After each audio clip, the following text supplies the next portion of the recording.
বিতৰ্কৰ অন্তত মালবিকা পাংগিঙক সভানেত্ৰী আৰু মৰমী বসুমতাৰীক উপ সভানেত্ৰী হিচাপে লৈ গঠন হোৱা ডিমৌ গাঁও পঞ্চায়তৰ নৱনিৰ্বাচিত জনপ্ৰতিনিধিসকলক আজি উষ্ম সম্বৰ্ধনা জনোৱা হয়।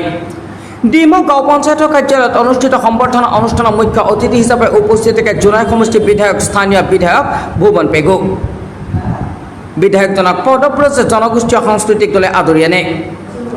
বিভিন্ন জাতি জনগোষ্ঠীয় গীত মাতেৰে ৰজন জনোৱা পৰিৱেশৰ মাজতে অনুষ্ঠিত সভাত প্ৰতিকূল বতৰকো নেওচি উপস্থিত থাকে দল সংগঠনৰ লোক, বিশিষ্ট সমাজকৰ্মীৰ লগতে শুভাকাংক্ষী ৰাইজ।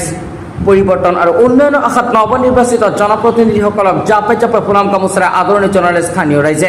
আজি এটা পবিত্ৰ মুহূৰ্তত এটা মাংগলিক গোটেই নিয়ম নীতিৰে ধুনীয়াকৈ আৰু গোটেই সৰ্ব জনগোষ্ঠীয় সাংস্কৃতিক এটা শোভাযাত্ৰাৰে আজি ডিমৌ গাঁও পঞ্চায়তৰ যিসকল নতুনকৈ নিৰ্বাচিত প্ৰতিনিধি হৈছে, সন্মানীয় প্ৰতিনিধি, প্ৰেচিডেণ্ট, ভাইচ প্ৰেচিডেণ্ট, আমাৰ ৱাৰ্ড মেম্বাৰ, আমাৰ কাউন্সিলাৰ, গোটেইখিনি একেলগে আমি আজি অফিচটো শুভ উদ্বোধনী কৰিলোঁ।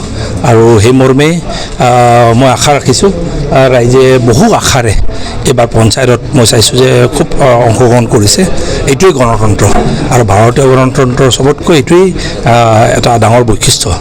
আৰু মই ভাবোঁ যে যিখিনি ৰাইজে অঞ্চলটোৰ উন্নয়নৰ কাৰণে আশা কৰি যেনেকৈ ভোটদান কৰি এখেতসকলক আস্থাৰে নিৰ্বাচিত কৰিছে, তেনেকৈ এখেতসকলে ৰাইজৰ কাম কাজবোৰ সুচাৰুৰূপে খুব সুন্দৰভাৱে যিখিনি ৰাইজৰ কাম কাজ আছে ভালকৈ কৰিব বুলি আশা কৰিছোঁ আৰু শুভেচ্ছা জনাইছোঁ সকলোকে। বহুত ভাল লাগিছে আৰু আগন্তুক আমি 5 বছৰটো আমি প্ৰেচিডেণ্ট, সভাপতি বাইদেউ আৰু উপসভাপতি আৰু কাউন্সিলাৰ বাইদেউ সকলো ৰাইজ আৰু দল সংগঠন লগ লাগি পিনে আমি কামবিলাক কৰিম বুলি আগবাঢ়ি আহিছোঁ। যিহেতু বিভিন্ন সমস্যা আছে ডিমৌত, গোটেই সমস্যাবোৰ কেনেদৰে মোকাবিলা কৰি সমাধান কৰিব? আমি চবেই ৰাইজে আৰু দল সংগঠন লাগি আৰু বাইদেউসকলৰ লগত লগ লাগি পিনে যিমানবিলাক সমস্যা আছে আমি সকলোবিলাক কৰিম বুলি আগবাঢ়ি আহিছোঁ, যিহেতু কৰিবই লাগিব।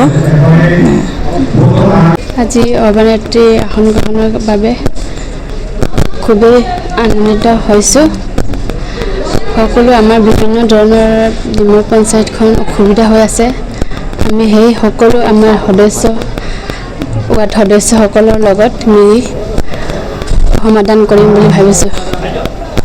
আমাৰ জোনাই বিধানসভা সমষ্টি বিধায়ক ডাঙৰীয়া ভুৱন পেগু ছাৰ, সকলো ৰাইজৰ আশীৰ্বাদে অহা সহযোগিতাৰে আমাৰ ৱাৰ্ড সদস্যৰ সকলো মিলি আমি ৰাইজৰ কাম সমাধান কৰিব ওলাইছোঁ।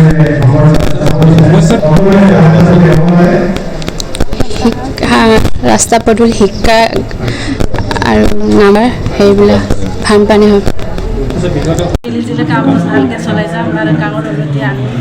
পঞ্চায়তৰ উন্নতি আনিম বুলি ভাবিছোঁ।